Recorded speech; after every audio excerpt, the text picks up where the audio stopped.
Gelombang protes besar-besaran di Jakarta dan Makassar menempatkan Indonesia di sorotan dunia internasional. Dua tragedi berdarah dalam 2 hari terakhir telah merenggut sedikitnya 4 nyawa, 1 orang tewas di Jakarta dan 3 orang tewas di Makassar, serta menyebabkan puluhan orang luka-luka.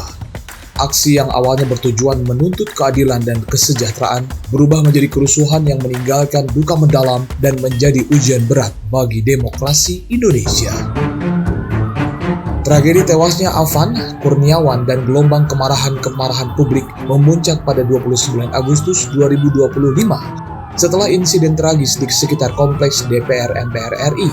Afan Kurniawan, 21 tahun, seorang pengemudi ojek online, tewas setelah terlindas kendaraan taktis Brimob saat bentrokan pecah antara massa dan aparat.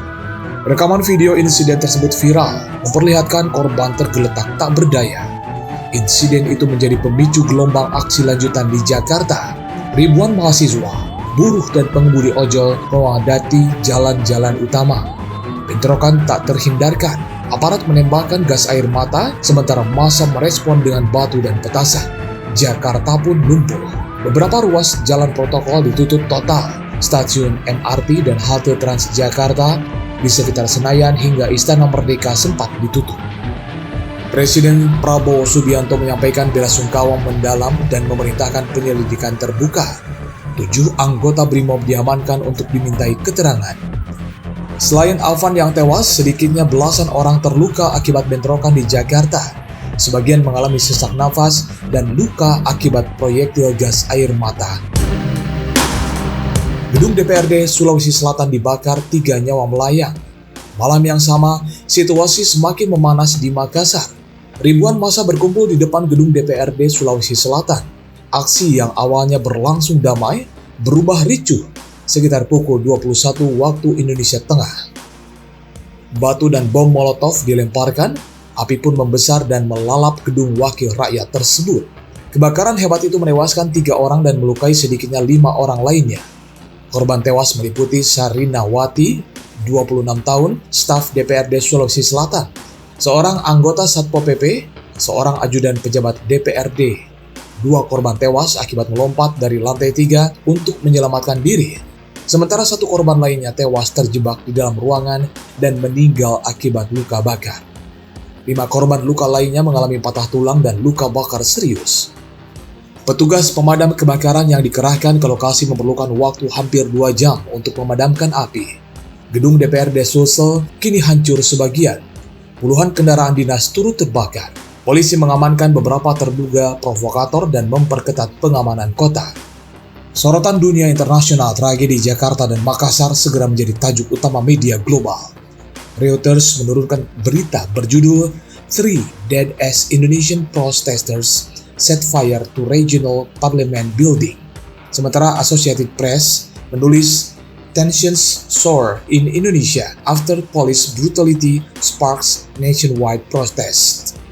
Foto-foto dramatis gedung parlemen Sulsel yang terbakar dan bentrokan di Jakarta menjadi sorotan utama.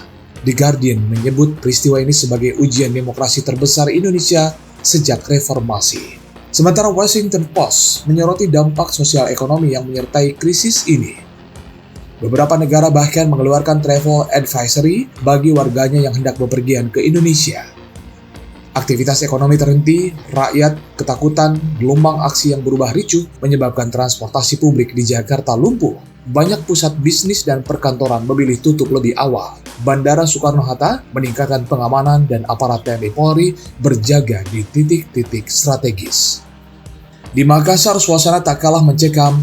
Jalan Urip Sumoharjo dijaga ketat aparat. Pagar kawat berduri terpasang di sekitar gedung DPRD yang kini hanya menyisakan kerangka bangunan hangus. Warga sekitar mengaku trauma. Respon pemerintah dan tuntutan publik, Presiden Prabowo Subianto mengutuk keras tindakan anarkis di Makassar, sekaligus mengecam penggunaan kekerasan yang berlebihan. Negara menjamin hak rakyat untuk menyampaikan aspirasi secara damai, namun kekerasan dari pihak manapun tidak dapat dibenarkan. Pemerintah berjanji memberikan santunan bagi keluarga korban serta memulihkan fasilitas publik yang rusak. Namun berbagai elemen masyarakat yang menuntut penyelidikan independen terhadap kematian Afan, Kurniawan, dan korban Makassar. Mereka juga mendesak reformasi kebijakan keamanan dan peninjauan ulang anggaran legislatif yang memicu kemarahan publik. Indonesia di persimpangan jalan. Pengamat politik internasional menyebut bahwa krisis ini menjadi ujian demokrasi dan stabilitas terbesar Indonesia dalam 2 dekade terakhir. Respon pemerintah terhadap tragedi ini akan mempengaruhi kepercayaan publik, iklim investasi, dan citra Indonesia di mata dunia. Ekonomi Indonesia yang tengah berupaya bangkit pasca pandemi kini mendapat tekanan baru. Investor global mulai waspada, sementara organisasi HAM internasional menyerukan investigasi independen terhadap tindakan aparat.